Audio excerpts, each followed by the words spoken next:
Okay, hello everyone. Welcome to the International Digital Inclusion Week panel discussion. My name is Brad Howarth. I'll be your facilitator for today's discussion. Thank you all for joining me. Let me first start by acknowledging that many of us meet on traditional lands. I myself today find myself on the land of the Wurundjeri people of the Kulin Nation here in Victoria, Australia. Let me just start by paying my respect to the elders past and present of the Kulin Nation and to elders past and present of all First Nations people around the world. So, ladies and gentlemen, welcome to, as I said, the inaugural International Digital Inclusion Week panel discussion. My name is Brad Howarth. I work as a journalist and facilitator here in Australia. I've had a deep and passionate connection to the topic of digital inclusion for a number of years now, so it's a great pleasure to be here, to be able to take you through this panel discussion. So let me start by giving you a little bit of background on why this event is taking place. And firstly, by giving thanks to the two people that came together to make this possible. Firstly, Angela Siefer, the Executive Director for the National Digital Inclusion Alliance of the USA, and John Hugan, the Facilitator for the Australian Digital Alliance. So thank you both for coming together and suggesting that this is an event that was worth holding and putting so much time and effort into making it possible. What is this all about? This is a catalyst for building international cooperation in digital inclusion around the world. And to do that, we've been able to gather together panelists, not just from the US and Australia, but from Europe and the United Kingdom. And thank you to the help that we've received from the EU-based All Digital and Good Things Foundation in the UK. Thank you to all of our panelists in advance for juggling time zones.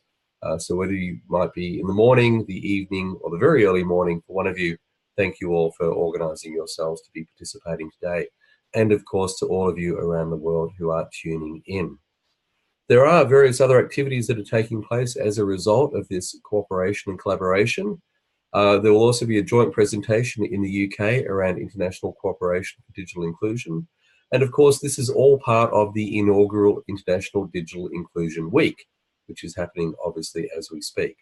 It is altogether a tremendous international opportunity for cooperation to tackle what is a global challenge, and a challenge which is felt at a very personal level for those people who are directly impacted by the topic of digital inclusion. Now, what is it we mean when we talk about digital inclusion? Well, for today, we'll use a definition to say that it is the active work to make sure that everyone has the opportunity to thrive online, based around the premise that people should have every opportunity to enjoy the benefits of a digital world, amidst the reality that we know that some people are missing out. The reasons, of course, for the missing out can be many. In Australia, we particularly have issues with regard to availability. Then, of course, there are also issues of cost. There are issues of having the skill sets to be able to participate effectively online. And then, of course, there are others who find themselves excluded for reasons of ability, language, or other differences. For many people, it may be a combination of these factors, which are meaning that they cannot live a fully digitally included life. And certainly what we are looking to do today then is to explore potential remedies and solutions that may help to improve that situation. We do need to recognise that the topic of digital inclusion is one that is much bigger than just wires and wavelengths. There are very human and economic components to solve to this particular problem. We also know that it is a problem which in many societies is not particularly well perceived. And something I've come to realise that as our society becomes more digital, those people who are not digitally included are effectively silenced out of the conversation, to the point where in a digital world, those who are not digitally included very much do live by the ethos of being out of sight and out of mind. Today, and the initiatives that many of you have been involved in, both up until now and beyond now, I hope will be doing a lot of good work to reverse that scenario. So with all of that, let's get into the panel discussion. Now, the goal is to explore the similarities and differences in the challenges and solutions in digital inclusion. And to do that, as I mentioned, we have people from 4 places around the world. We're hoping that being able to share insights from different geographies may lead to the surfacing of solutions which we may not have considered in our own location. So we're hoping that people will be able to be forthcoming with ideas and solutions that those of us listening from other parts of the world will be able to take and apply. Now, that doesn't just mean our panelists. We have chat functionality enabled. So I'll be encouraging everyone who's listening and viewing to be putting their questions forward. Shauna Edson from Salt Lake City Public Library will be gathering those questions up. Oh, not quite there yet, Shauna. Kate, sorry, go back, yep. And she is our online moderator and will be gathering those questions up. So about 2/3 of the way through today, I'll be calling on Shauna to be able to bring forward the questions that have been coming in from out in the field. So please do not be shy. Undoubtedly, you've all joined because you have a burning and passionate desire to see these problems improved and remediated. So I'd certainly encourage you to be asking the panellists their thoughts on how that might be achieved. Now, for anyone that is planning on engaging further from today via social media, be it Twitter, Facebook, LinkedIn, or whatever your particular social media tool of choice is, we would only ask that you use the hashtags today to help that conversation progress. The hashtags that we are using are #DigitalInclusion, and specifically for this particular event, #IDIW2018. So what I'm going to do now is just very briefly mention who our panellists are, and then in a moment I'll get them to tell you a little bit more about themselves. But if we can bring up the slide with our panellists, please. We have from the UK, Nicola Dean, Community Program Manager in the Starting Point Community Learning Partnership in Stockport in the UK. We have Munira Jester, Digital Inclusion Program Manager from the San Antonio Housing Authority in the USA. Achilles Kameas, Associate Professor of Pervasive Computing Systems at the Hellenic Open University in Greece. And we will be joined, I'm not sure that she is online yet, from Australia, from the Digital Literacy Project Lead at the University of Queensland Library, Kathleen Smeaton. So I think Kathleen will be joining us shortly. Then just in terms of the people who've helped put this together for you today, on the team slide, you'll see that there is a picture there coming up in a moment of myself.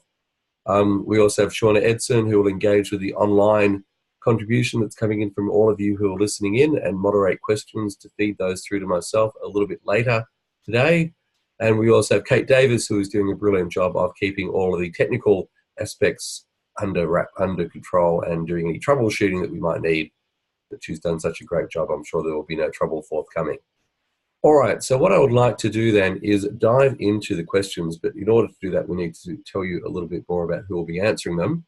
So what I'd like to do firstly is just welcome Nicola Dean in. Nicola, if you can tell us a little bit about your role as Community Program Manager at the Starting Point Community Learning Partnership and what your organisation is all about. So let me hand over to you now, please. Hi, thank you. Yeah, I have two roles. I am co-founder and now program manager for Starting Point, which is a training provider based just outside Manchester in the north of England. Interestingly, you said Europe and the UK. I'd like to still think we're part of Europe. So I also am on the board, so a trustee of Good Things Foundation in the UK. Starting Point was set up 10 years ago to tackle digital isolation, primarily within Greater Manchester in the north of the UK. But what we realised quite quickly is it was way beyond a digital issue. So I now regard us as a social and digital inclusion organisation. Thank you. Munira Justin, if you could tell us a little bit about your role, please, in the Digital Inclusion Program Manager at the San Antonio Housing Authority. Sure. So yeah, my name is Munira Jester, and I am the Connect Home Coordinator. So Connect Home here at the San Antonio Housing Authority is part of a national program launched in 2015 by the Federal Department of Housing Urban Development. And so I joined the Housing Authority 2 years ago and helping push the Connect Home program forward. And as a Connect Home, we work to provide computer literacy to our public housing residents, and as well as digital literacy skills training and broadband connectivity. So I've been lucky to be introduced to digital inclusion through the Federal Reserve Bank of Dallas here, Jordana Barton. So she was doing a study on the Texas and Mexico border and really found out this issue of the digital divide here on our border. So I've been lucky enough to work in digital inclusion for 4 years now. So I'm really happy to be here. Great. Achilles Kameas, if you can tell us a little bit about your role then as Associate Professor of Pervasive Computing Systems at the Hellenic Open University in Greece, please. Hello, everyone, and thank you for inviting me in this very interesting panel. I am an associate professor of pervasive computing systems, and this is at the core of computer science, let's say. So as a professor at the university, we support our students in acquiring digital knowledge and skills about computer science, but this is not our only role. We are an open university, so we offer different educational services, formal and non-formal education services to our students, and we implement many projects, EU-funded projects that relate to the development of digital skills. At the same time, I am the vice chair of the board of the All Digital European Network, and this is a network of VET providers, vocational education and training providers who are all focused on improving the digital skills of people in their respective countries. We're a network of about 60 members from more than 20 European countries, so we have a rather big impact in Europe regarding the development of digital skills. Great, thank you for that. Can I confirm Kathleen? Hi, good, thank you for joining us. So our fourth panelist has just jumped online, so I'd like to welcome her now. She's the Digital Literacy Project Lead at the University of Queensland Library, Australia. Kathleen, if you would mind just jumping on and telling us a little bit about yourself and the role that you play. Yes, so hi, I'm Kathleen Smeaton. I work at the University of Queensland, which is one of the biggest universities in Australia. And I'm a librarian and also a researcher, and the project that I'm leading at the moment is a project around improving the digital literacy skills of our students, because we know that as they go out into the workforce, there's going to be a real need for people to be able to operate in a digital environment throughout their careers. So we're at the moment creating a lot of resources and doing a lot of work to try and improve the digital literacy of our students. Brilliant. All right, well, let's leap into it then with the first question. And to everyone who's listening in, please do start fielding or putting your questions forward through the chat window so that we can include those in the discussion a little bit later on. But firstly, Nicola, I might start with you and then work through the rest of the panellists with this one. But very, very broadly, what do you see as the barriers to an individual's full participation in the digital world as being today?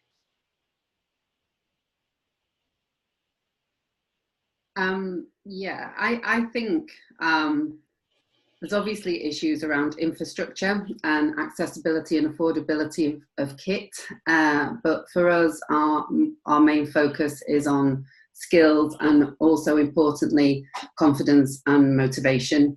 The people we support haven't always benefited from formal education in the past, and with a reluctance of change, and also a concern about learning new skills.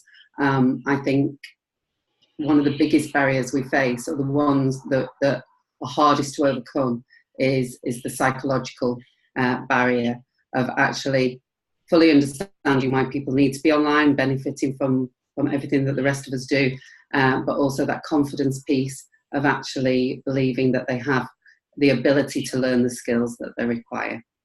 Right. Munira, what would you add to that?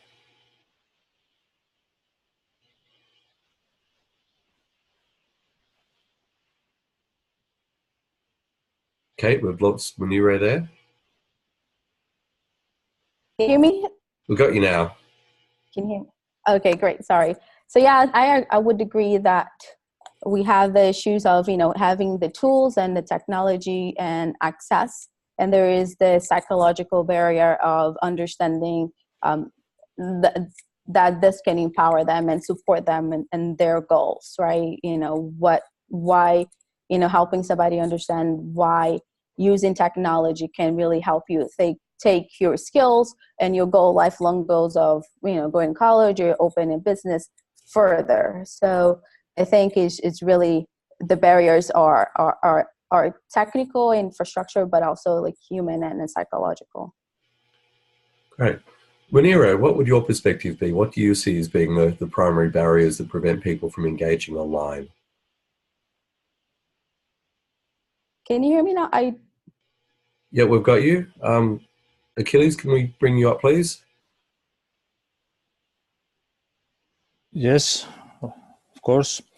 According to me, access to the digital world and its services should be a commodity, like access to water or electricity. Starting from this point, for me, lack of digital competencies, some barriers are, for example, lack of digital competencies and ways to develop them, integrate them into everyday and professional practice, and also certify digital competencies. This is something we found it's really important here in Europe.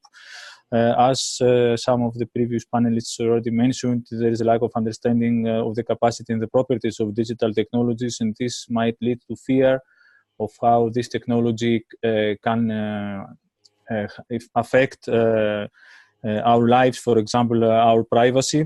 Then another issue is that digital technology changes very fast, so digital competencies must be maintained and upgraded constantly, and that needs an investment of time and other resources.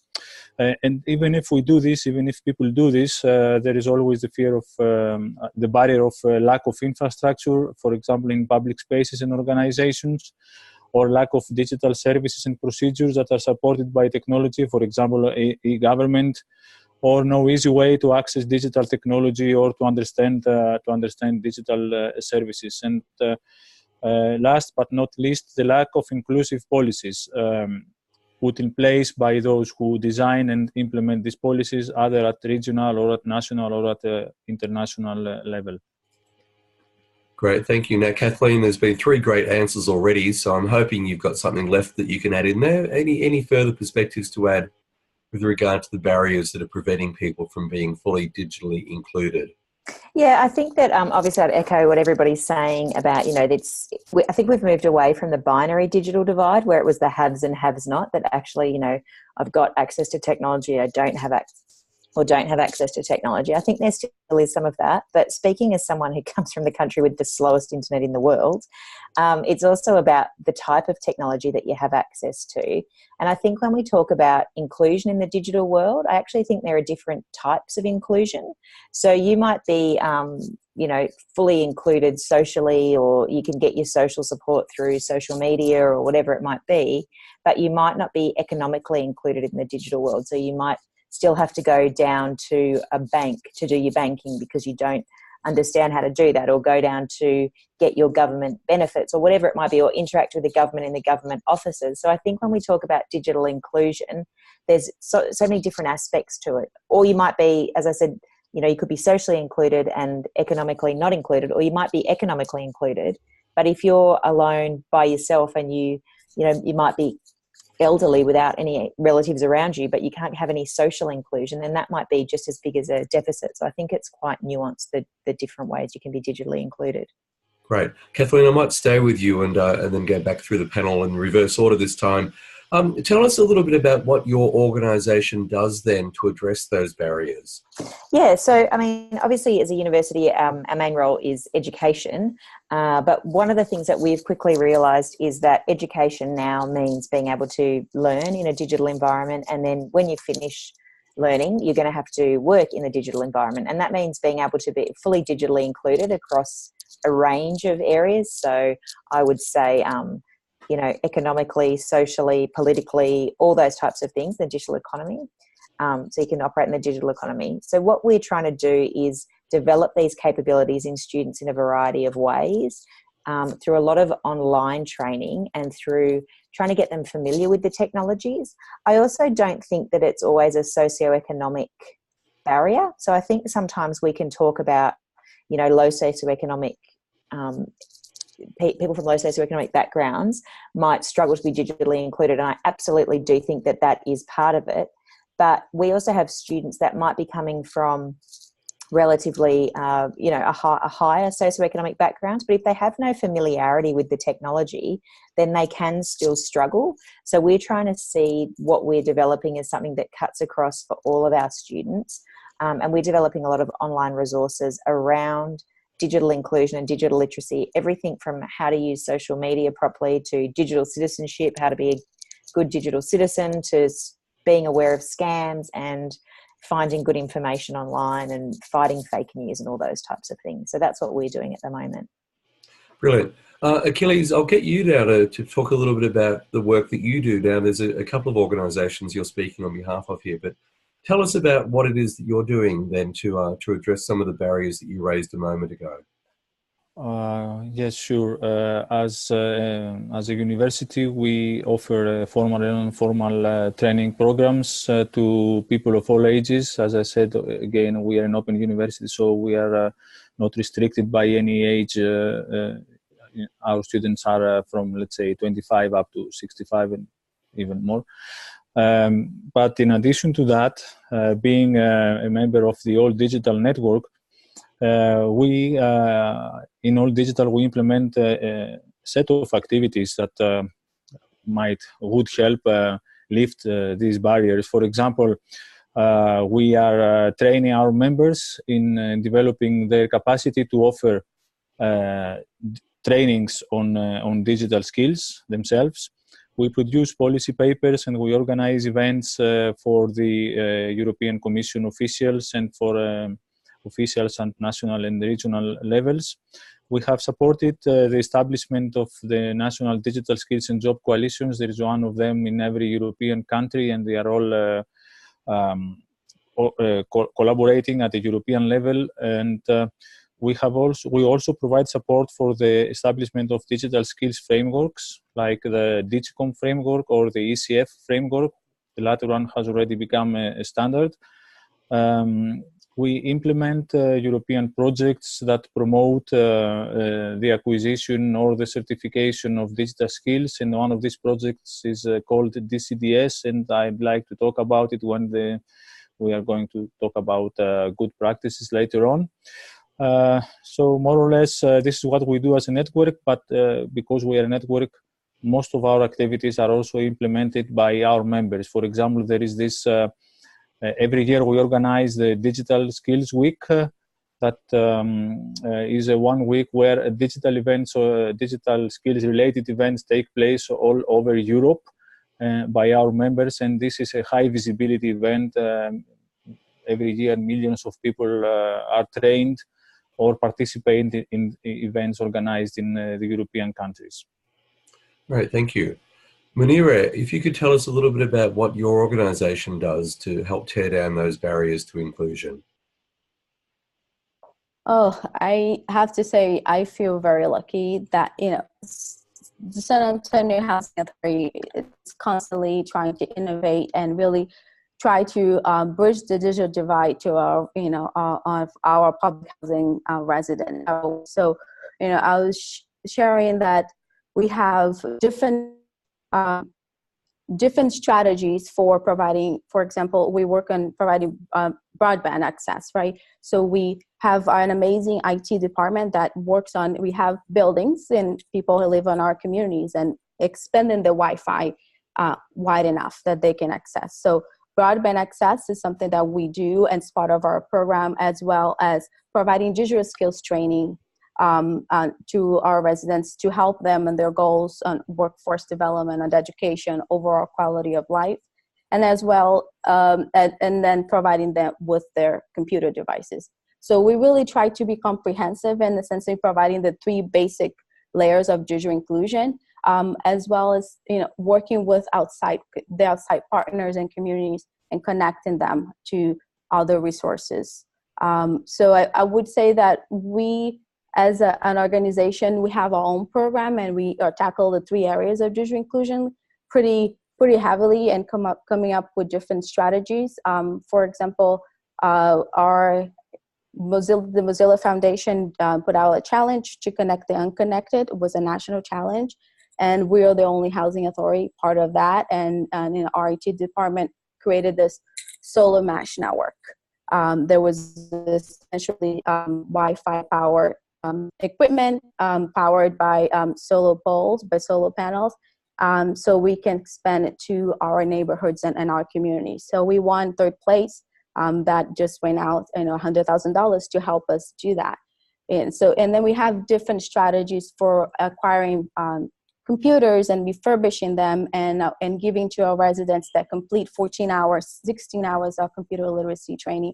So I'm always a little concerned to talk about like what we do, because we have so many different areas that we're trying to tackle. But I would just end this question saying that I feel like we have this internal process and figure out how we can be effective and comprehensive on our service, but also have the intention of bringing digital inclusion to be an issue that the whole community cares about. And it was not just SAHA and the San Antonio Housing Authority Connect Home program doing the work, but also engaging other communities throughout the city and really throughout the country to say, hey, you know, what do you do, and how, let's work together and see how digital inclusion plays a role in education and plays a role in economic development, it plays a role in workforce development.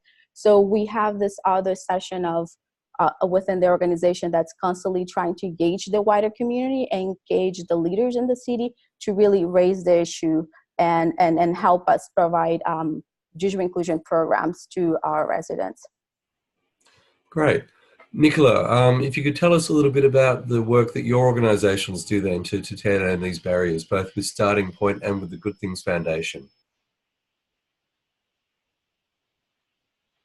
Yeah, as far as Starting Point's concerned, the thing that drives us the most is our business model, that we're a social enterprise. And what that allows us to do is we are working with people who digital literacy is only one of the factors that actually maths and English is the first thing that we need to work on. That we have a number of learners that can't read, so to expect for them to be able to be online is a challenge in itself. Because through social enterprise then we have various financial streams, which means that we can work with people, or we have the luxury to work with people that goes beyond restrictions of everyday funding. So, for example, we have a learner who we've worked with for 5 years. It's taken 5 years to get her to be able to send an email and apply for a job online, primarily because maths and English to start with.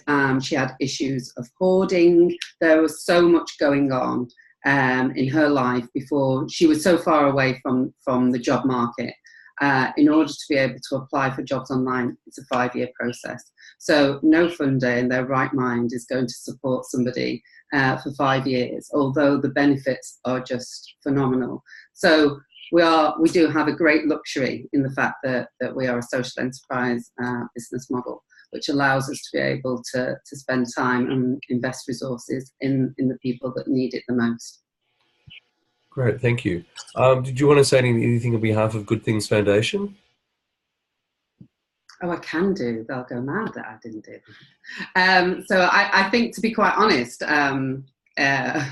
very similar to what I was saying, that there's a real acknowledgement that digital inclusion doesn't stop and end with digital, and that actually a vast number of social issues can be tackled through digital solutions, but it's acknowledging those social issues and also being really quite creative and innovative on how we fund that, and encouraging organisations that are part of the Good Things Network to think in that creative manner as well, and not to always necessarily be reliant on funding, and because not only does it benefit each individual organisation to think wider, but also it allows people to provide a better service for their customers. All right, so I'm going to dive into, I guess, some of the practical side of this now. So I'm going to direct my first question here to Kathleen, and I'll just say to my other panellists, if you want to jump in on this question, please sort of wave it at Kate so that she knows to bring you into the conversation once Kathleen's given her answer.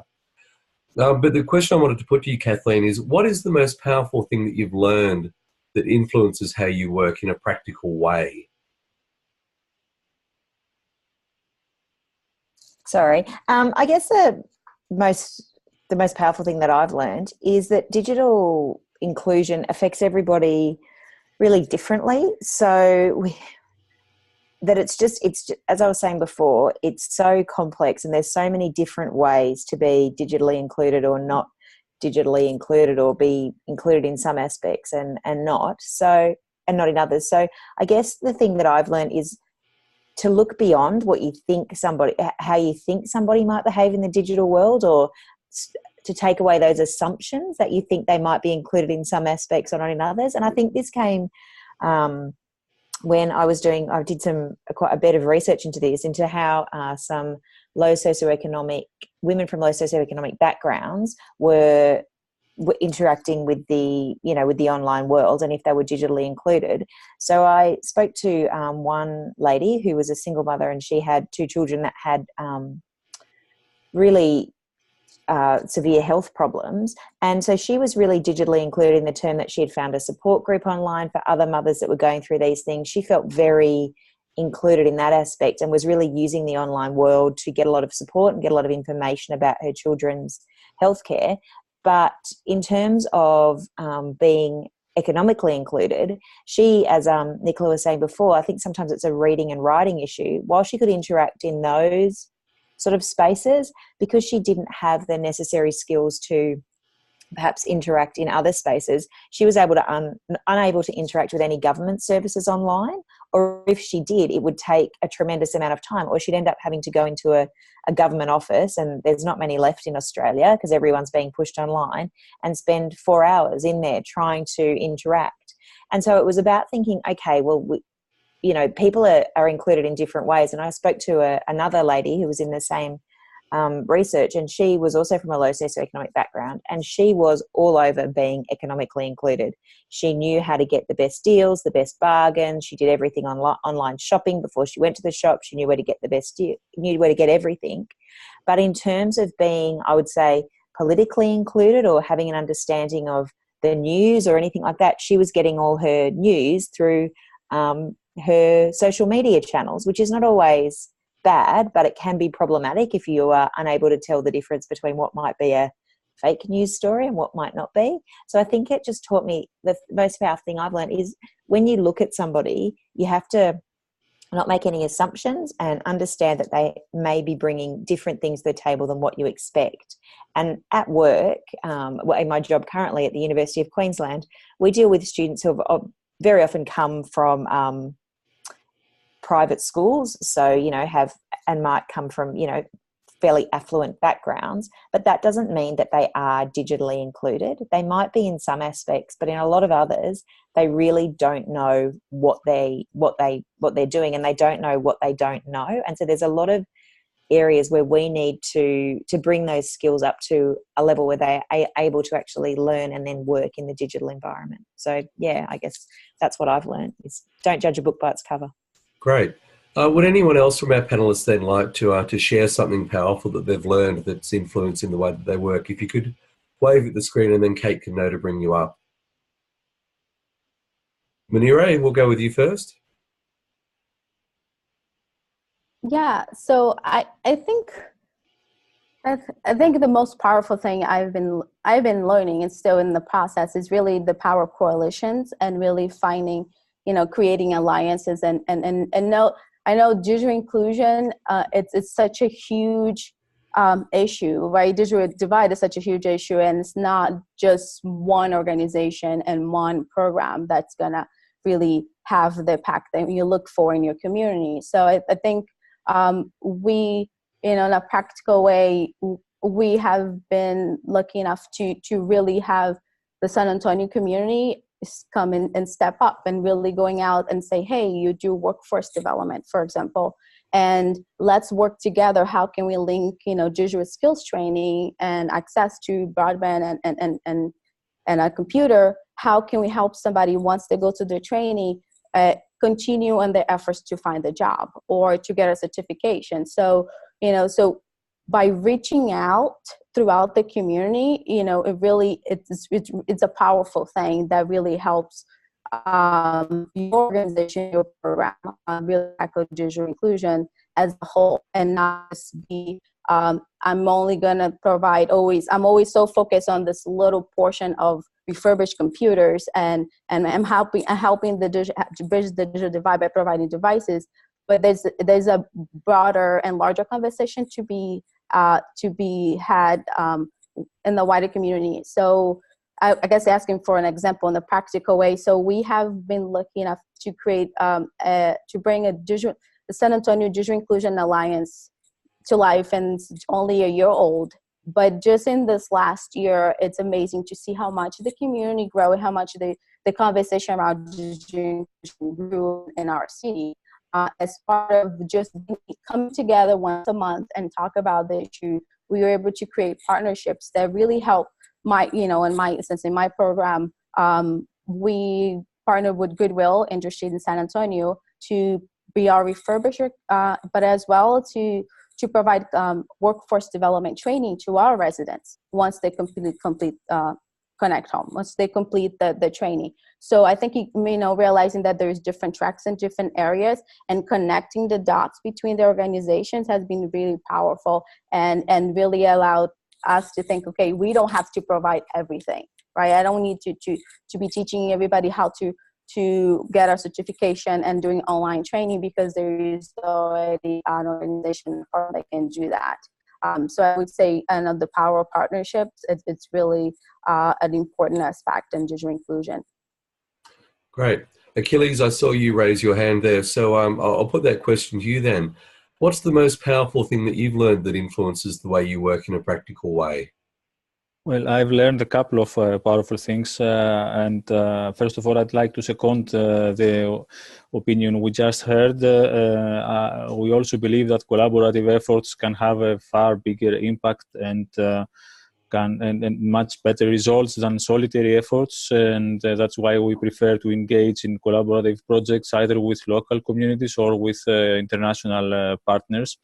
But then we also believe that we've also learned that at some point top-down systematic approaches should be put in place to increase the impact and of all these efforts. So although initiatives start usually at a small at a narrow local level or regional level, at some point we need to put in place top-down policies and in order to broaden the impact of and the audience of our services. And to ensure sustainability, we've learned that we must invest in teachers and trainers because they are probably the most stable population of this community that is involved in the development of digital skills and competencies.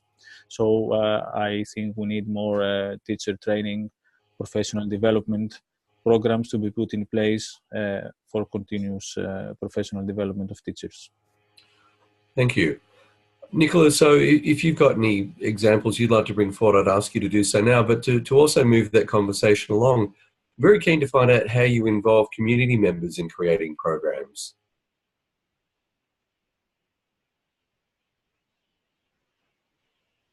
Nicola? Yep. Yeah, sorry, I need skills on how to use my trackpad. So we're community organisers at heart, so I think that probably internationally there may be different definitions, but for me the iron rule is that you don't do for people what they can do for themselves. And as far as digital inclusion is concerned and what that looks like for us, it is twofold really.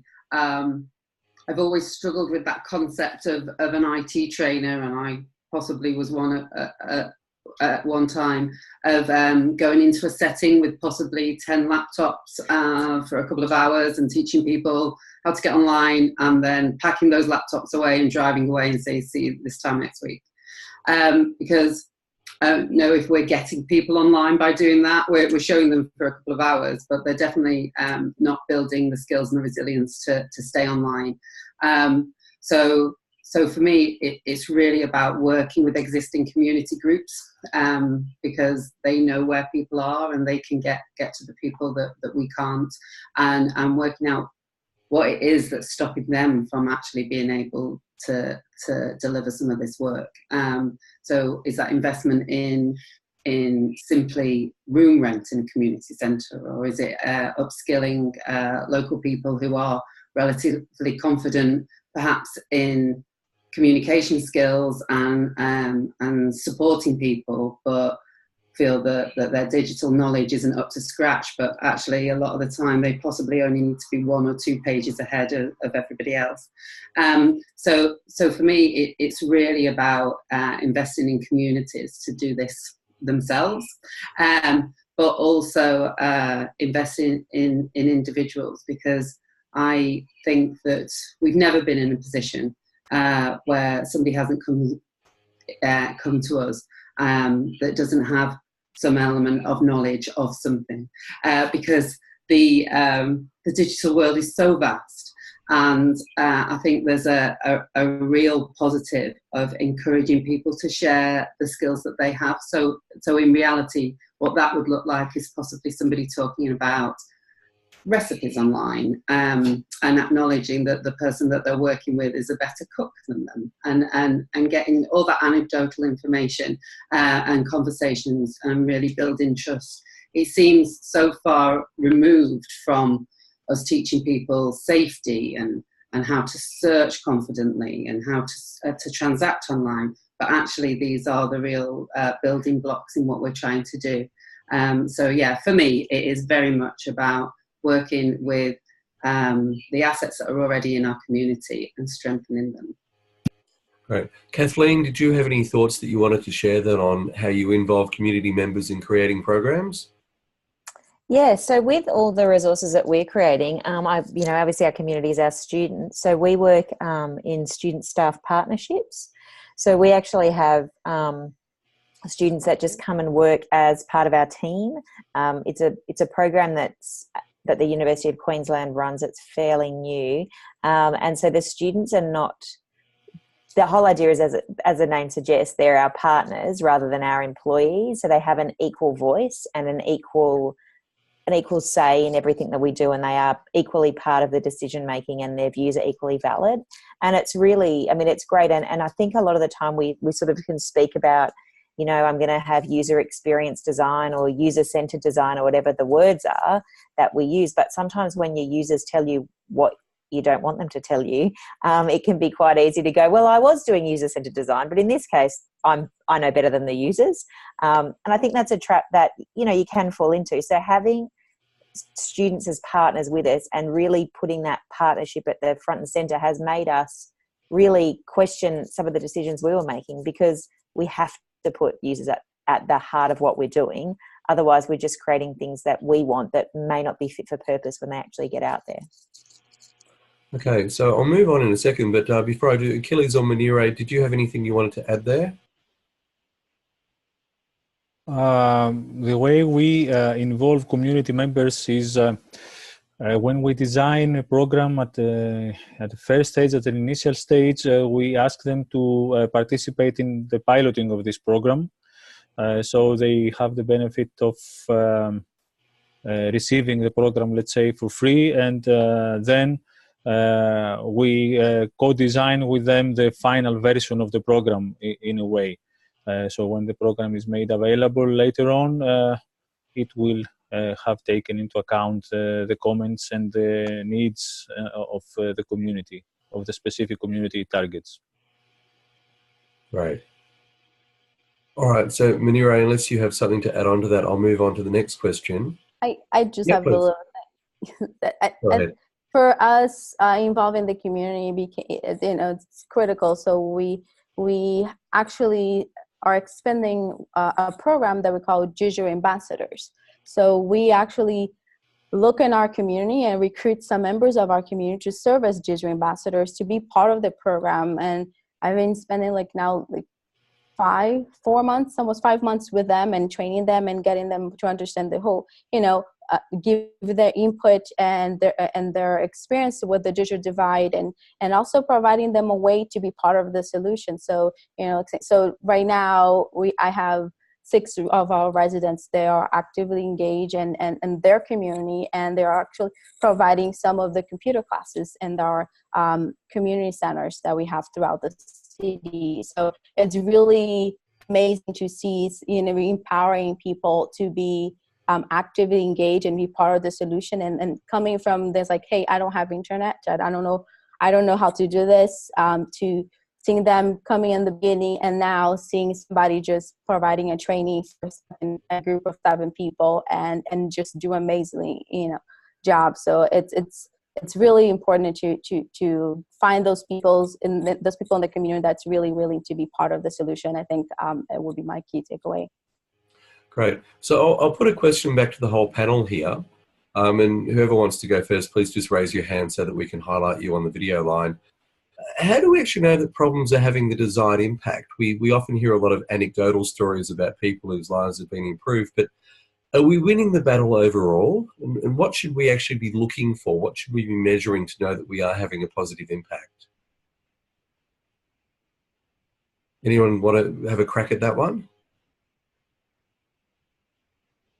I see a lot of people smiling, but no one's waving at me at the moment to tell me that. Kathleen, I'm going to pick on you for a second. Oh no, Munirih, please go ahead. No, I was just gonna say that's the $1 million question, right? It's hard to see that one trainee or one computer or connectivity is equal this person going to college or getting a job. It's not such a clear-cut analysis you can do. It takes time, and I would argue that is not just computer literacy and technology access that's gonna have the desired impact. So within the housing authorities, we have a lot of programs. So we have a lot of self-sufficiency programs that we are working with. And, people say, the coordinators of the other program tell me, like, Muni, this person, she went to Connect Home, she got the computers, and now she got a job and she's working, and this is great. And I also feel like it's also not fair for me to say, great, she went to the program, she got the skills and the devices, and that's why she got a job, right? And because I know this other program has been working, day in and day out with her and providing her with a lot of resource and support to get her there. So I think it's hard to measure the impact because it's not one computer is equal a job. It's the whole ecosystem and the whole ecosystem working together and helping the person to leverage technology to help in their goals. But it's a hard one to talk about impact. Outcomes, we can say we connected 800 people, we have given 700 computers away, we trained 13,000 of our residents. But the impact of that is something that we're still trying to figure out, okay, how are we gonna measure this in the long run? So let me know whenever you guys figure out what's the best way to measure impact too. So, anyone got any thoughts then as to how we might do that? I think it would be. I think I just completely echo what Mooney was just saying. It's so hard to measure whether somebody's digitally included or whether we've had this impact, because what are you measuring? And I think because, as I think a couple of people have said before, which I agree with, everything changes all the time. So I think a lot of what digital inclusion is about, if you sort of boil it down to its essence, is being willing to continually learn, because everything's always changing. So what digital inclusion looks like today might be different to what digital inclusion looks like in a year or even 6 months. And so I don't know if there's a way to measure whether people have become willing lifelong learners in the digital space. I'm not sure how we would do that. I think it's difficult enough for teachers to give someone an A or a B on an English test, let alone for us to say, have you developed the skills to be a lifelong learner, which will enable you to be digitally included for the rest of your life? I'd like a magic answer to that one as well, if anyone's got one. Does anyone have that magic answer? No one's volunteering. Okay. Achilles, I might actually go to you then, because you do work in that pan-European network. Have there been things that have been learned in one area in Europe that have been applied elsewhere? And similarly to the question before then, have there been things that you've learned that don't work, that members have stopped doing because you've found over time they weren't effective? Well, I cannot think of any specific example to give you, but in general, I can say yes, we are working a lot on this transferability, let's say, of good practices and results from one member to the other member. We have annual events where all members come together and they present their practices. We also have awards that are given to members who excel in developing good content or implementing nice projects for digital inclusion. We have events that take place all over Europe simultaneously. Yes, we work a lot on this issue of transferring and adapting the results one has achieved to another country. You know, Europe is, united Europe is not united so much. So different cultures, different legislations, different approaches, lots of differences. We try to build on these differences. That's why with every good policy or with every good practice come also a guide of how to adapt this policy and practice to every other state. Now, going back to the previous question, though, and being a university teacher, well, in the university we have some ways to measure impact, especially short-term impact for our students and our lifelong learners. And another thing that we do is that we somehow form communities of these students, our graduates from formal or non-formal educational courses that we offer, and we monitor how they fare in their jobs and how many of them come back to us for an upgrade of their knowledge and skills, or getting a new course on some different domain or topic. Right. Okay, Nicola, I might go to you now. On this topic of cooperation then, how have you cooperated or collaborated to improve inclusion, and what makes that collaboration worthwhile? Yeah, I think probably some of my answer goes to answer the previous question as well, actually, that for me, I think we've all sat in those partnership meetings where you wonder why you're there and if it's going anywhere, but actually building up a really strong network of people that you trust and respect to be able to share times where things aren't working, I think has been extremely valuable. But also we appreciate that as an organisation the size of ours, which is relatively small, I would say, to support around about 1,000 people a year with digital skills. We can't do that on our own.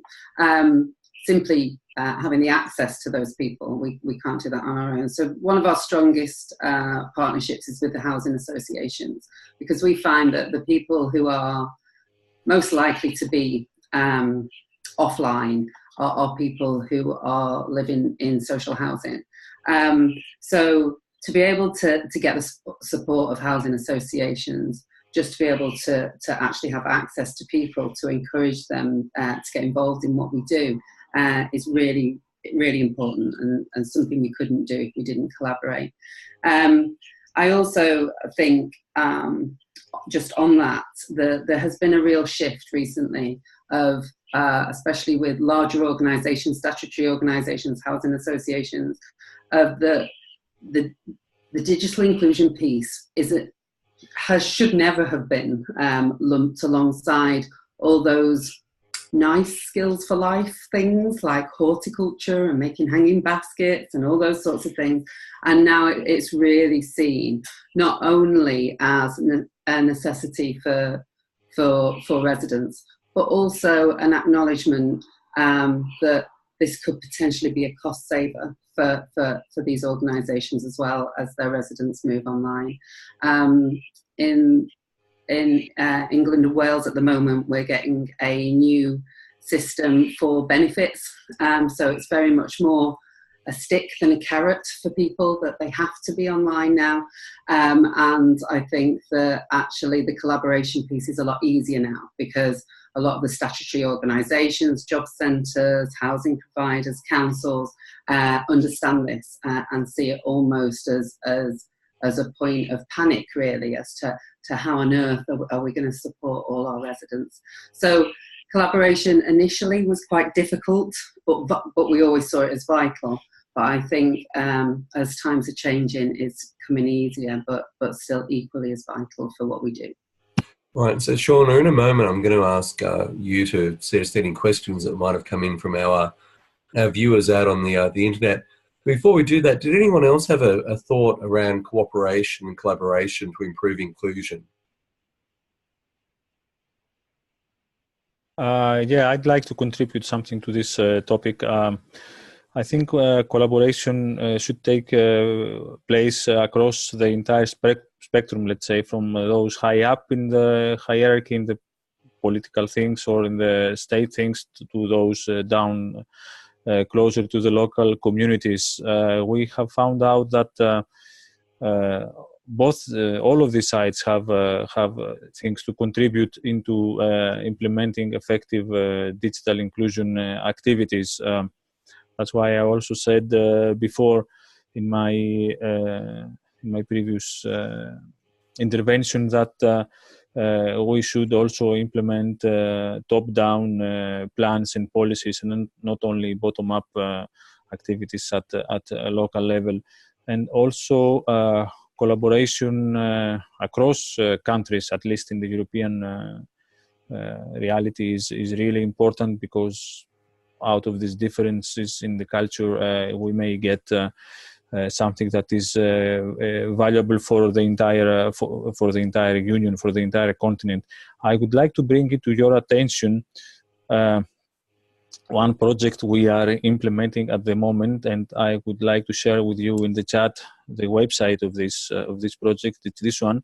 It's called the DCDS, and DCDS is about to develop a digital competencies development system, which is completely aligned with the European framework for digital competencies called DIGCOM version 2.1. I don't know if you ever heard about it.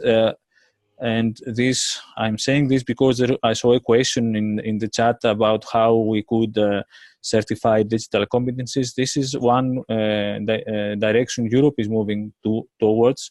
There is this framework called DIGCOM, and now there are efforts across the continent to create some sort of training paths and certifications associated with these training paths, and all of this have to do with digital skills. Here are some of the objectives of the project, and this will have a big impact if successful. Will have a big impact in Europe because it will be the first attempt to create a homogeneous training system based on learning outcomes and certification system based on learning outcomes that can be applied by training providers all over Europe.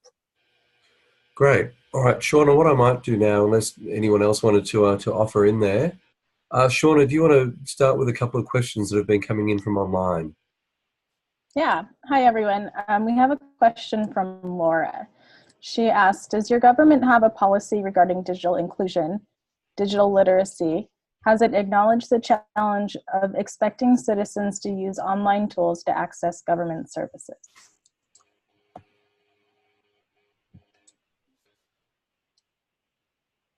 Anyone want to have a go at that? Firstly, just wave your hand and we'll get Kate to highlight you. Yeah, Kathleen, let's go with you on that one. I don't think that the Australian government is really acknowledging that there's a problem with people not being able to access digital services. All government offices now are online. People are just directed online. It doesn't matter. You know, if they've got an issue, go online, use the app, do this, do that. How they might do those things, I don't think is really considered. I've spoken to people when I've been doing research who are unable to read or write, and they're being directed to online services, which is just crazy. So I think it's obviously a big problem. We know it's there, that the digital digital world doesn't work for everybody, but I certainly don't think that governments are, well, certainly in Australia, I don't think the government's paying any attention, because it's a big cost-saving measure to get everything online, I think is the way that they're looking at it. It's cheaper to have people use an app or go online on the internet than to rent premises, employ staff, and do things that way. So I don't think that they're really looking at it. And I think that there's a real need for those face-to-face services. I don't think that you can replace them all with the digital world. And I think that that's not just with the government, but as a university, when we have first-year students coming to us, or second-year students who are, young, they've grown up in the digital world, they still want face-to-face services. They don't want to do everything online, because sometimes it's difficult and sometimes they just want to do it face-to-face. So I think a lot of the time people just think, a digital solution will be great, it'll fix all our problems, it'll save us money, but we're not actually acknowledging that, well, maybe that there's no one-size-fits-all that will work. Yeah, I would just, I agree, Kathleen, and it's just, the sense is that there is no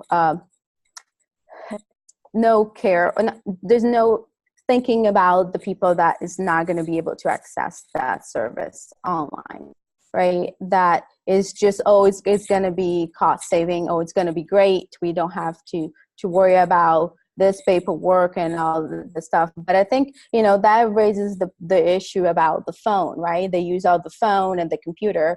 People think, everybody now has a phone, so we can just create a cool app and that's going to solve our problem. And then we raise, for us, like, you raise two issues that say, like, first they have a phone, they have a smartphone even, or not, but they have a phone, and I mean, they're usually included, they're connected, and they can sign up for services. So that doesn't take in consideration that, I like to say the phone allows people to be a consumer of information, but not a producer. So when we talk about digital inclusion, we're talking about allowing people to be a producer and really leverage technology for their lifelong goals. And you cannot do that with the phone. The technology is not there yet. But also that somebody with the phone can download an app and sign up for services, and that's not the reality, especially on our communities in public housing residents. The residents, sometimes they have a phone, but there's data caps, and they don't know how to download an app. They don't know how to connect to Wi-Fi and really just save their the data. So there's a lot of issues that when people design solutions using technology, they're not really thinking about the implications of who they're left behind. So there is no policy or taking care of that right now. Good. Anyone else got any thoughts on the government role, Nicola? Yeah, I mean, I just posted the UK government framework. I echo quite a bit of what people have said previously. There is financial support coming from our government, but I think a lot of the time it's an understanding. I think human nature is that we assume our experiences are the same as other people's experiences, and I have had repeated conversations with people in various levels of power as to how smart smartphones can actually be. And I think that was maybe something that has been just spoken about, that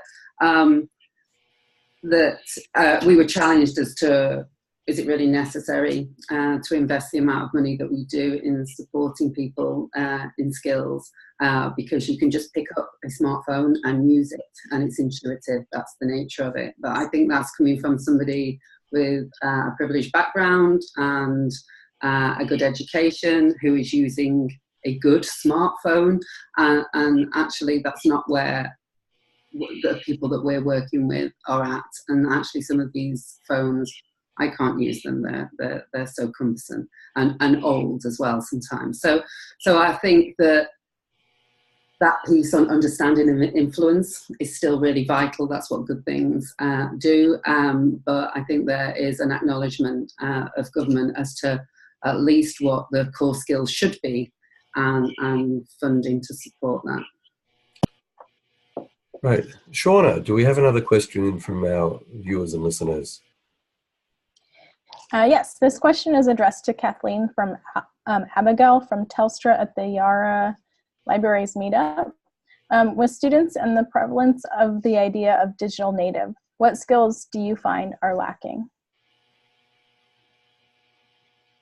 I don't believe the digital native exists, first of all. That term just makes me want to beat my head against a wall and cry, and especially it makes me want to triple cry because it's still in Australian government policy and we're still writing curriculum documents in the Australian education sector using the term digital natives, when all the empirical research that's been done shows there's no such thing as a digital native.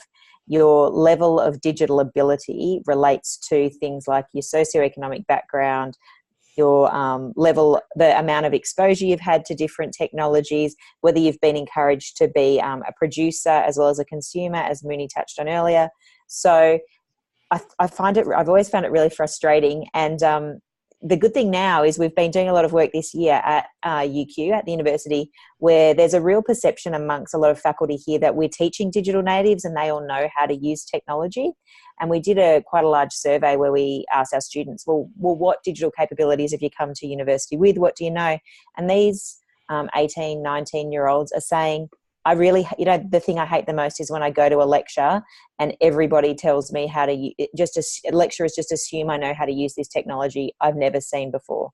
So I think that there's this digital native, it's just a myth, and it's actually a really harmful myth because it affects the way that we're writing policy. It affects the things that we're doing and the curriculums that we're writing. And we're not giving people the education that we need, because we see them using an iPad or we see them using something quickly and we think, oh, they can do it all. Well, my 7-year-old is all over the iPad. Like, he can do anything that you want, but can he actually critically engage with information? Can he actually, do all these things? No, he can't. And neither can my eldest son, because he hasn't been taught that. So just because somebody can press the buttons doesn't make them actually a wise consumer or producer of any kind of information or make them digitally included. So the digital native myth is one that I just can't, it just frustrates me. Good. All right. Thank you for that. Now, Shauna, do we have another question there ready to go? We do. This is a question from Robert in Melbourne. He asks, given recent high-profile data breaches and the continuing battle over data between governments, criminals, and citizens, what is the basis for confidence for participation in the digital world? All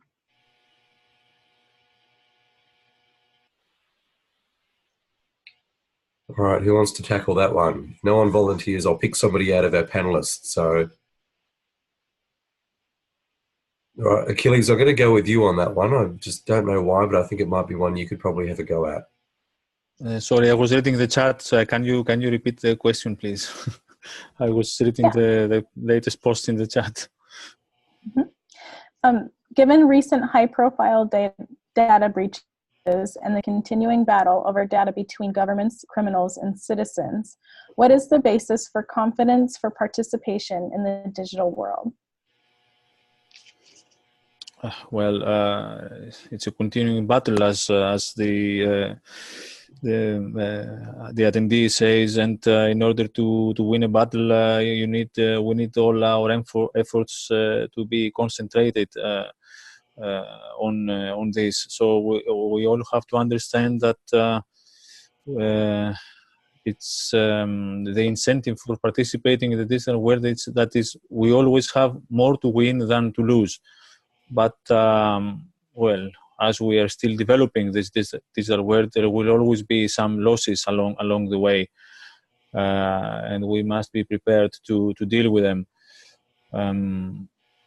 I'm pretty sure that, well, being a computer engineer, I know that any digital system has to be tested before it is foolproof, and this test at some point has to be done in real settings. So this is the risk we are all taking in order to reap the benefits of more connected, faster, and more productive and efficient world. Just to ask a follow-on, and maybe, Nicola, I might direct this to you then. Are you finding that all of the attention being given to privacy and data breaches is actually is that creating another barrier that's scaring people away from coming online? Yeah, that was actually what I was thinking, that our biggest issue when it comes to security and data is to actually encourage people to do it in the first place. That, you know, possibly 12 months, maybe even 2 years ago now, there was an NHS security breach, and that puts us trying to encourage people to order prescriptions online back several months, when actually that affected GP practices as opposed to individuals themselves. Yeah, I think actually it's both ends of the spectrum. We work with young people who I regard as on Facebook but not online, who just don't really understand the value and the power of the information that they provide quite willingly, and then work with another spectrum of people who are just so terrified. And again, understanding and being able to understand some of the myths. Again, I mean, it was said before, getting their news from social media, which isn't necessarily always true, and breaking down all the information and actually understanding. People are reading stories and not understanding what they're reading, and that fear factor is something that we're dealing with on a daily basis. Yeah. Got it. All right, Shauna, I'll throw it back to you then. Do we have another question that's come in from the group chat? Yes, this question is directed to Munirih. Can you talk more about how local digital inclusion alliances have developed and the tips for how they can be most effective? Yeah, I think the beauty of digital inclusion is that, you know, it's the beauty, and I guess I don't know if it's the curse, is that it's such a new topic, if you will, in the community, that it really allows you, for anybody that does one part of digital inclusion work, to really step up and be the convener. And really, so I feel like almost, you know, digital inclusion really needs a superman or superwoman in each community that's willing to really bring people together. And, you know, sometimes it's just, you know, this one program. So we, when we launched Connect Home Lunch here in San Antonio, we created a partners conveni, and we noticed that a lot of people is like, hey, you know, I provide computer classes, I can help you program, or I can, you know, I provide technology and refurbished computers, so maybe we can talk. So all of a sudden, from this issue of digital divide and the topic digital inclusion that a lot of people not necessarily was familiar with, they started realizing that they had a piece to the puzzle. So we started to being actively going out in the community, and, you know, essentially there was like a group of 5 or 6 of us that got together and really, you know, think about digital inclusion and implications for workforce development, for literacy, for college attainment and homework divide.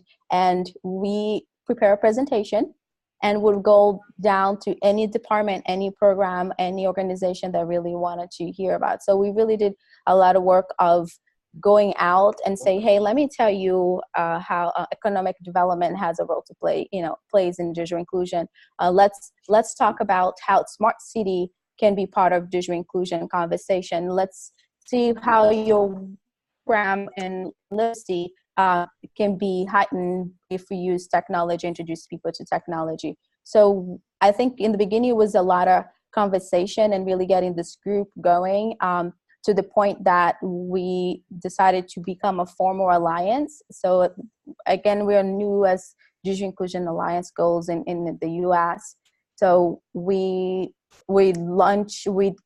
put this big summit together, you know, called the Digital Inclusion Summit in San Antonio, and that gave our opportunity to, you know, the mayor to come out, city council and organizations and everybody to come together and really explore this topic. And then I think having that event in the beginning was really essential to get people excited about it. And then at the end of this event, we had like 160, 200 people come, and we invited them to be part of a coalition. So after that, you know, the tip I would say is just a constant contact, right, to keep meeting and talking about the issues and sharing best practices and resources is critical. So after that summit, we start meeting every month as a group, and we're still going, and we're now just realized that we need to formalize our structure. So we're finalizing our charter, and we're going to have our second Digital Inclusion Summit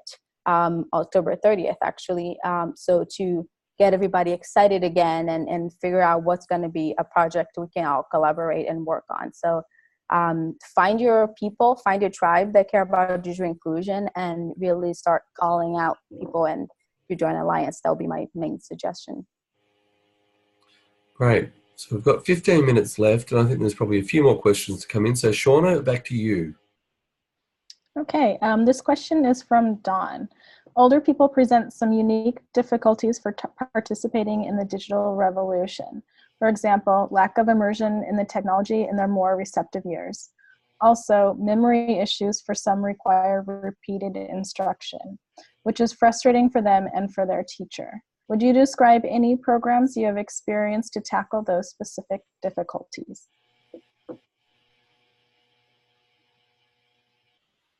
I can contribute something here if you want, because I just posted something in the chat. We implemented a project called Lingua Cuisine, and actually the leader was the University of Newcastle from UK. And the idea behind this project is that we teach digital skills to people through cooking. And the participants in the project were elderly people, most of them ladies, with no digital skills at all, but with very good cooking skills, of course. And we used tablets, smartphones, and so on to train them in how they could videotape a recipe, all the stages of preparing a recipe, and then uploading the recipe online together with the videos they edited. They shot the videos themselves, and then they edited the videos, and then they uploaded everything in an online platform that this project has developed. It was really fun. Very, very nice project for us who were managing it, also for the participants, and also we had a lot of good food, as you understand, during the training sessions. Right. Does anyone else have an answer on the question with regard to working with older citizens? Yeah, I'll jump in there if that's okay. For us, there's a great value of not only understanding their motivations, but using tools that they're going to be using regularly. So communication always lands far better than transacting. The ability to not only be able to phone people, and family and friends either around the world or around the country, but be able to see them. It's a skill that they're probably going to use outside of a learning setting, and we think that works quite well.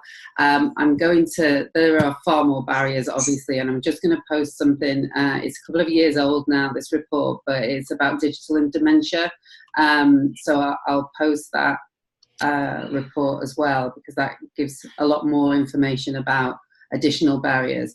But we think when the majority of our learners are older, they tend to be the demographic where we work who aren't online, and it's definitely understanding their motivations, and cooking features quite heavily with us too. Great. Shauna, do we have any further? Oh, sorry, did anyone else want to jump in there? No? Okay, Shauna, another question from the audience. Yeah, this is a question directed at Achilles. Could you please expand on the certification of digital capability and the skills framework for digital capability? I have posted a few things here in the chat for this. There are two frameworks that have been developed here in Europe. One is called ECF. It is the European Incompetencies Framework, and this is addressed to the ICT professionals. So there is a list of 40 competencies that the ICT professionals should have, and now this has become a standard, and it's going to be adopted by industry and so on. And then we have the other framework called DigComp, the Digital Competencies Framework, and this lists 21 digital competencies for the average citizen. based on this framework, there are several training offers available in different countries by different organizations. And now we are running this project. All Digital is coordinating it, called the CDS. I've put the link online in the chat. And this project aims to produce a pan-European certification system for digital competencies based mainly on learning outcomes in the DigiComp framework. Great, thank you. All right, Shauna, do we have another question out there? Yes, I'm not sure if this is so much of a question as a call to action, but we'll take it as well. This is from Brendan Fitzgerald at 641 DI. He says, it's great to have this international discussion. I wondered whether out of today's discussion we could get a shared statement of that A, articulated the problem on a global scale, and B, calls for one key action for governments to implement. Anyone got a response to that? No one's immediately leaping forth here. I think that's a great idea, Brendan. I think it'd be something really good to do. And just responding to another comment that's in the chat, which was a lot of government ministers and managers have poor digital skills themselves, but they don't want to admit it. For our international audience, if you ever watch George Brandis, who was the minister in charge of try to explain metadata, it is one of the most hilarious things you've ever seen. He doesn't understand what metadata is, yet he's the minister in charge of all of these things. So I think that sometimes people are lacking digital skills. So I think it would be a great idea to have a sort of as Brendan suggested, to get a shared statement of the problem and a key action that we could put forward to government to make it easier for them. I mean, not everybody in government lacks digital skills or lacks understanding of the problem, but just like every organisation, every walk of life, there are people there who probably are lacking the skills and lacking the knowledge that could maybe benefit from some more information about it. Cool. And sorry, I'm just going to answer a question that's in the chat right now. Sorry. Yeah, I am. How we show that our digital inclusion provides a good return on investment. So I think that there's so many great examples, and I'm actually going to, Brendan Fitzgerald, who asked the last question, he used to work for an organisation called Info Exchange. Sorry, Brendan, I'm dubbing you in here as well. And they wired a block of social housing units in inner city Melbourne and did some work around that and looked at how, and Brendan, I'm probably getting this wrong, so you may want to link to the correct article in the chat. They looked at how wiring up this block of social housing flats and teaching people about digital skills and what effect that had, economically, because we want to be making money, and obviously the government's thinking about the bottom line and what does it mean for the economy, how are we making our money back. And it showed that when you did these things and when you implement these programs, it's good for the economy. So I think there's so many good examples. That's just one, but I'm sure lots of the other panelists have got examples of how this is good for the community and makes things easier for the government. All right, so we're getting down to the last couple of minutes. So anyone got a quick follow on from that? Yeah, I was just saying, what's the share statement and what can we do? I think being part of this panel is what can we do on the international scale to further digital inclusion? I think it's a key. I'm just still thinking about it, right? Because I mentioned that sometimes the federal government, because the US has a decentralized government system, so some branches of the government are really starting to engage with that. So I know Lauren put up a link from the Federal Reserve Bank, talk about how digital inclusion now can be qualified to get funding under the Community Investment Act. So banks can now invest in digital inclusion. But as an international level, how far and where exactly can we raise the issue and share best practices for just helping the work in digital inclusion? So, is it something that is the United Nations is as part of their areas that they're focused on? They work on maintaining international peace and deliver humanitarian work, but also promoting sustainable development. So, is it something that collectively, as an international digital inclusion coalition, if you will, like, is that our goal? Like, I think you help us, figure out what's the playing field when we talk about digital inclusion and collaborating in an international field. Having this clear organization, I don't know, or effort that we can push forward. So I would argue right now that the United Nations is not looking at access to technology as part of their sustainable development or to bring peace, that's an area that we can collectively start saying, like, hey, you should look at that. What's the role that digital inclusion can play in those areas? So all right, we've only got a couple of minutes left, so just to the other panelists, any other thoughts then on what can be done through international collaboration that could make a difference to digital inclusion? Yeah, I would like to see government internationally encourage all these other businesses who benefit from our communities being online to step up a little bit more and support more. So, for example, I have the ability to order something through Amazon now and it turns up in an hour at my front door.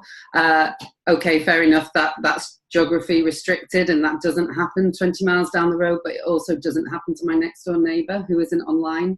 So all these organisations that saturate our communities and we are their consumers, I would like government to push forward on encouraging them to support this far more than they already do. Great. Kathleen, do you have a thought you'd like to share there? Sorry, just echoing what the other panelists have said, that I think this is an area that would be good to do some more work in. Great, okay. Achilles, then, maybe I'll give you the last word. Anything further that you think can be done through international collaboration that could make a difference to digital inclusion? I think many things can be done through international collaboration. It's my personal belief that we can achieve more if we collaborate more. As coming from Europe that is a multicultural society, I know that cultural differences, if treated properly, if treated in the right way, they can lead to big advances. So I would expect at international level to support exchange of good practices, to support of exchange of training curricula and content, and also exchange of people, expert trainers, and so on. And then I would also like to see the frameworks that have been developed in Europe. Also, there are similar frameworks in other parts of the world. We might talk and see if we can align them so that digital skills and competencies are treated in more or less similar ways and recognized around the world. Right. Well, can I just add one thing? Like, I love what Achilles was saying on digital inclusion, and working within and strengthening our conversation within our countries, and then, having this conversation at international level. So with that said, I know NDIA's have net inclusion. It's on April 1st and 3rd here and I think it's in North Carolina. So I think that's another way we can continue this conversation, especially here in the US, but and then expanding this conversation internationally. This is a great place to go and start, working on that. Great. Look, I'm sure there's a lot more to be said, which will hopefully be said at future engagements in a future point in time. So I do hope that this is only a very small part of the beginning of something much larger. So what I'd like to do now is firstly thank our panelists for giving up their time at various points in the day. So to Achilles, Nicola, Kathleen, and Munirih, thank you very much for giving up your time and contributing your thoughts to this discussion. To our online moderator, Shauna Edson, thank you very much for performing that role and for going through the chat to pull out the gems that needed to be put forward to our panelists. Dr. Kate Davis, thank you for being our technical behind-the-scenes superstar and making this run as smoothly as it has. Thank you also to the University of Southern Queensland for providing the online platform that we have been using today. I'd also like to thank John Hugan and Angela Seifer for coming together and inspiring this in the first place. Without their efforts here, we wouldn't have been talking right now. So thank you all for being involved. And thank you to everyone who has been listening and viewing online. Thank you for participating. Hopefully you've been able to pull out some inspiring thoughts, some ideas. Certainly there's been a lot of very good chat going on in the chat line with regard to links to other activities and so forth. So thank you all for being involved, and we hopefully will be seeing and hearing from you again in the not too distant future. Thank you very much.